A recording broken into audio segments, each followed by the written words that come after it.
গত কয়েক বছর ধরেই নামের প্রতি সুবিচার করতে পারছে না বিশ্বের অন্যতম সেরা ফুটবল দল ব্রাজিল। শুরুটা 2021 কোপা আমেরিকার ফাইনালে হার দিয়ে, এরপর কাতার বিশ্বকাপের কোয়ার্টার ফাইনালে ক্রোয়েশিয়ার কাছে হেরে বিদায়।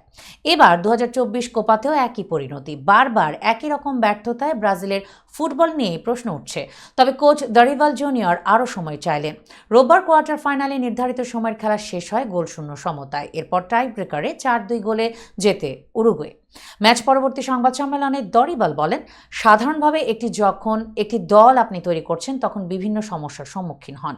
আমরা এই দলের একটি গুরুত্বপূর্ণ সংস্কারের মধ্য দিয়ে যাচ্ছি। আমি মাত্র 8টি ম্যাচে এই দলটি কোচিং করিয়েছি এবং এটি একটি প্রক্রিয়া। তবে আমি আরও ভালো পারফরমেন্সের আশা করি। সেলেসাও কোচ বলেন, আমরা এই টুর্নামেন্ট থেকে একটি ভালো অপরাজিত রান নিয়ে বের হচ্ছি। তবে আমরা সন্তুষ্ট নই, কারণ আমাদের অনুশীলন অনুসারে ফলাফল আরও ভালো হতে পারত। আমি স্বীকার করছি যে এগুলি প্রত্যাশিত ফল ছিল না, তবে আমি তার পূর্ণ দায়িত্ব নিচ্ছি। আমি মনে করি এই দলটির উন্নতির প্রচুর সুযোগ রয়েছে।